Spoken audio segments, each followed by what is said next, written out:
purple snake in my kitchen, and I'm gonna chop it up and eat it. Anywhere you go, give it all. Hello, lovely. And welcome to the end of January. Can you believe it? It's just so crazy to me that the month is already over. Christmas is way gone. January is on its last moments, and you can see on the streets, like everyone who's still hanging on to the festivities at the end of the year, they finally dumped their Christmas trees, and so there are piles of Christmas trees still out by the trash cans on the street. That's kind of the last vestige of 2021. I was on a roll. Like, I took the time at the end of last year, at the beginning of this year, to really reflect on where I wanted to go this year, some things I wanted to focus on, and weight loss is one of them, and creating healthier habits around eating and movement are definitely high up on the list of priorities. And to be honest, at the beginning of the year and the very end of last year, when we were off work, and even when I got back to work, a lot of other people were still on vacation, because in Europe, people take really long vacations. So the first few weeks were really manageable. Like, everything at work was calm, my life was calm. I established all these beautiful routines in the morning and midday and in the evening. And then everything kind of fell apart. If you've been to Paris or you live in Paris, you know that the streets aren't always flat. Like, there are a lot of cobblestone streets, and there are a lot of sidewalks that are really narrow, that have trees that are really old, so the roots have broken the sidewalks, so they're like, roots that poke out, and different trims around the trees that are sometimes uneven. I love those details. Like, I really love the fact that it's not all perfect and smooth and cement. However, when you're walking at night and you're dragging your feet, as I tend to do, it is possible to trip and fall. And that is exactly what I did. I was walking fairly fast because we were on the way to see a movie and I didn't want to be late.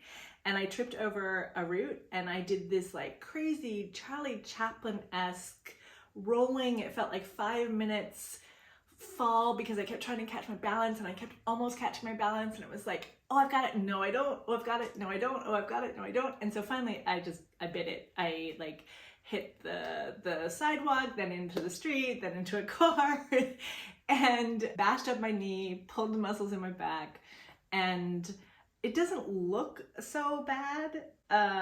It looks, like the scraped knee of a kid, but there's a huge hematoma underneath, and it's my bad knee that already has like some nerve damage in it. So I first was like, no, I'm fine. And I after taking a moment to just like get my equilibrium and have the world stop spinning, I got on my feet and I was like, we have to go to the movie. I don't want to be late to the movie. So we continued on to the movie, and then I sat for like this interminable long movie. Then when we got up from the movie, I was like, oh, everything actually does hurt. But I was like, no, it's gonna be fine. I'm just gonna be sore. Tonight, tomorrow, I'll wake up, I'll take some aspirin, it'll be fine. I want to do a huge shout out for Yoga with Adriene.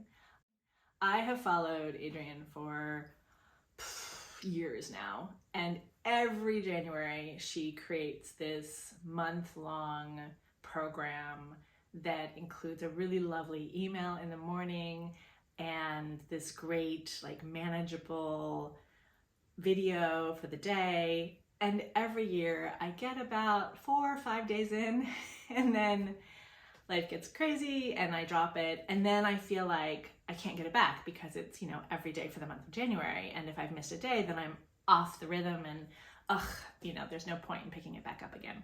That's what goes on in my head almost every year. This year, however, 2 things were different. One, this year's version of the program is really gentle and loving, and not that everything she does is loving, but frequently she'll do things where I'm like, my body doesn't do that. But this time I felt like the sessions were manageable, despite the fact that, to be perfectly honest, the first day I could barely do a downward dog because my wrists were so inflamed and it was so painful to put my weight on my wrists that I thought, oh wow, this is gonna be a challenge. And I was so kind of filled with like embarrassment and shame that my body had gotten to that point, because I used to do yoga when I lived in LA. I used to do yoga all the time. I used to, do downward dogs. I love downward dogs. I could live in downward dogs. And this first day of January when I did her session, it was painful, but I did it and I finished it. And then I did it again every single day and it got better. So everything was going on very perfectly. I was doing every episode, I was taking my walks, I was getting more than 10,000 steps in every day. And then this fall happened.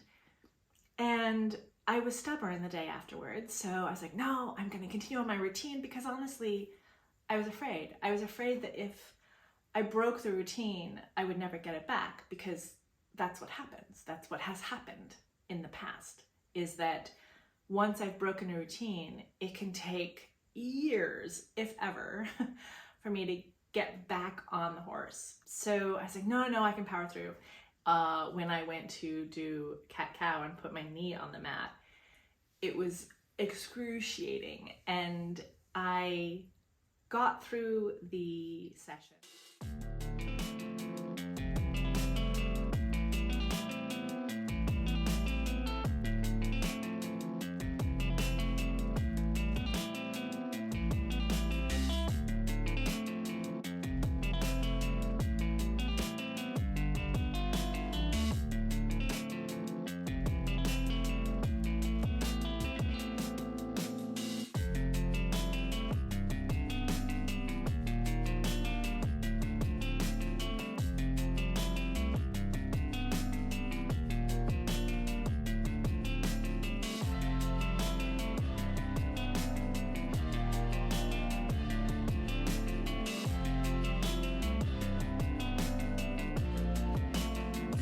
So the next day I realized, this is stupid. You're injured. So I made a decision to stop, to not do the yoga until I really felt like I could put my full weight on my knee and do it the way it's supposed to be done, and that would be okay, that I could give my body the time to heal. So I reduced the amount of exercise, and it freaked me out. It freaked me out a lot.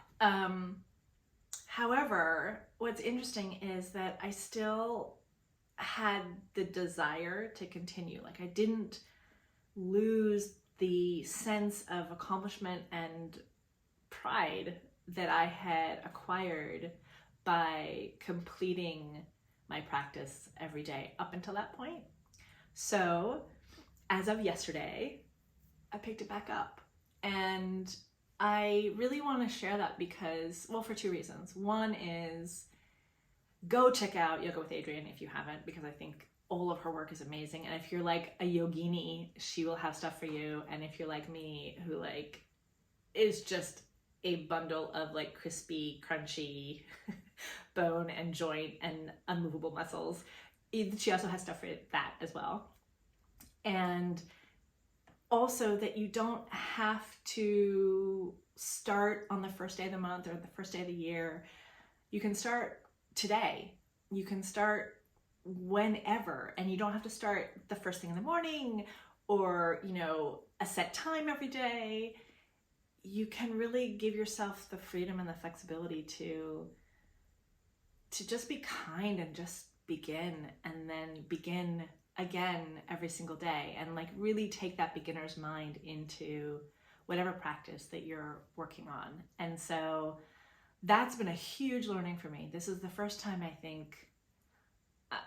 first time that I can remember that I have just given myself a pause and then picked everything back up without feeling like, oh my God, I have to start all over again, because I'm not. I'm starting exactly where I left off. And yeah, I've lost a little bit of the flexibility that I gained over the few weeks of doing it regularly, but it's still muscle memory, and it just feels so good to not have failed myself.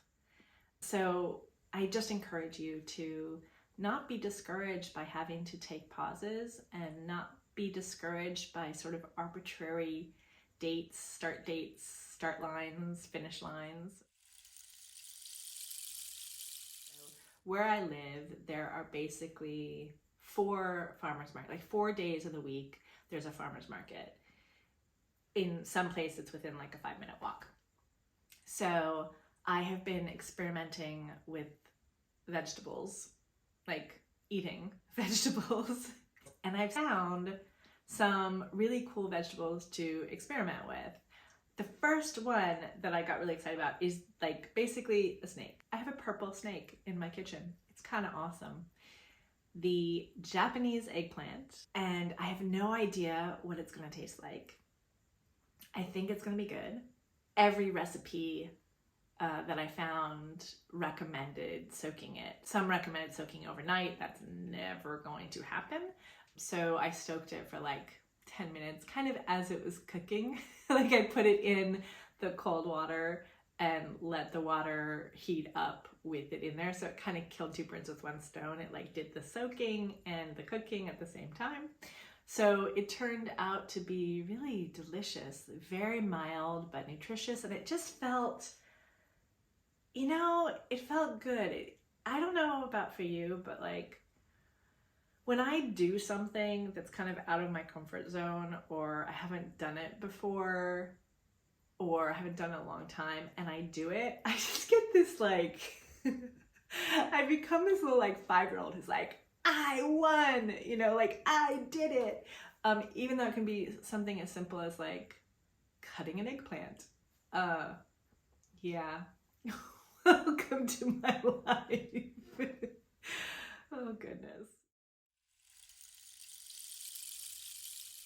To be frank, I'm a little nervous about sharing these numbers. As I said in a previous vlog, the numbers are not so important to me. It's more the lifestyle changes, the habit creation, and the mental and emotional connection with my body image and my body. However, numbers are factual and they help create some structure to growth and change. So I have decided to share my weight, and then I will weigh in once a month. I'm not going to weigh more than that. First of all, I don't have a scale in my apartment. I'm also not at the moment going to talk about what my goal weight is because, as I just said, I don't want that to be the goal. But this way you can kind of take the journey with me and share your experience with weight loss and numbers and how you feel about all that. And that way too, I will be, I think, a little more conscious of what that number is, as opposed to previously, I wouldn't even look at the scale because in my past, I've had real issues with being obsessed with the number. This way, it's kind of a happy medium. I'm not obsessed with the number.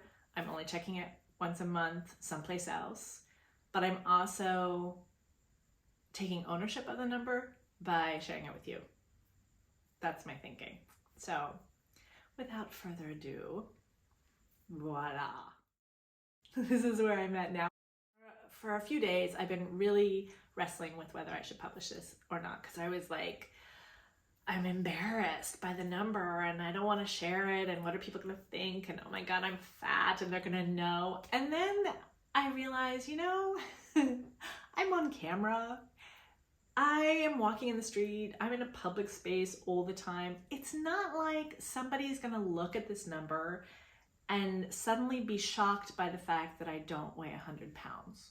You know what I mean? Like, it is clear that I do not weigh 100 pounds, nor should I weigh 100 pounds, by the way, because then I would be dead probably, or really, really, really too bony and have no boobs. However, that was my like mental trip, was like, I can't reveal this because it's putting it out there publicly. People are gonna know. And it's like, dude, people know. They might not know exactly the number by just looking at you, kind of can have a ballpark, so you're not like revealing the secrets of the Rosetta Stone, right? So anyway, voila. That's my number. Thank you so much for watching. I hope you have a beautiful week. Gros bisous. À plus. Coucou! Don't forget to subscribe and hit the bell for notifications. Merci!